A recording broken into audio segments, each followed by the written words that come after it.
Okay, so I swear I didn't intentionally choose three wines from the Loire Valley to help complete your six pack of wine, but I guess it's just a coincidence. I also really like Loire, and I think the region offers wonderful options for spring and summertime.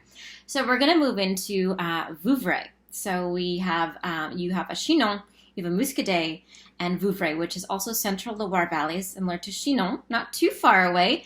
But actually, when you get there, they're farther than they look on the map. But anyway, we are going to head to Vouvray, which is expressly planted and exclusively planted to the grape variety of Chenin Blanc, which is a chameleon grape variety. There are so many different renditions of how this wine can be produced, anywhere from what you have in your pack, which is a Demi-Sec, to a very dry wine or to a sparkling wine. The sweetest version you can get is Moyeu. Not as common to see in the market, but you do see some demi-secs in the market. But the one we're going to talk about today is from one of my favorite producers, Julien, Raimbault, and it's the La Lune, the moon, as you can see on the label. Julien is the third generation owner, so it's him and his father Vincent, who really manage the domaine, which is a small, intimate cellar, essentially, nestled in the little village of Chancey, which is a little bit farther north and kind of what we call inland within the appellation. They have not a tiny amount of vineyard sites. They have about 7 or 8 hectares. But still, they farm all of these with love and care, as all of these wines are that you are experiencing or are getting to have in your pack.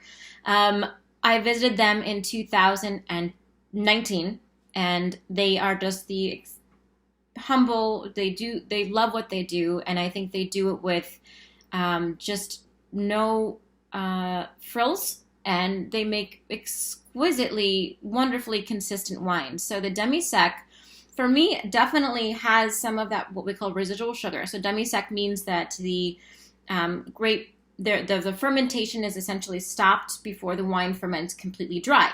Whereas if you have a Vouvray that's sec, or a Chenin Blanc for that matter, you're not going to have as much residual sugar, meaning it's going to be less sweet.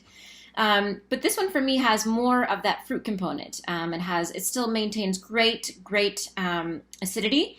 So I love this wine with anything spicy, slightly spicy, I should say, anything that's like a Roquefort cheese, similar to the Muscadet I mentioned, that might be an option. So it might be fun to do a side-by-side if you want to do a Loire Valley tasting. But otherwise, it's just a great go-to white wine. You're not going to get too much sugar sweetness. This is all naturally sweet, and they are just wonderful people doing great things in their village, and have a traditional what they call troglodyte cellars. So actually the domaine is built in to the limestone rocks that are naturally a part of this landscape in the Loire Valley. So it's just a really fun kind of different way to drink some Chenin Blanc, and you can always explore. They make a brut as well, and they make a dry as well. But it's a great way to experience Chenin Blanc in a different respect and have fun with it.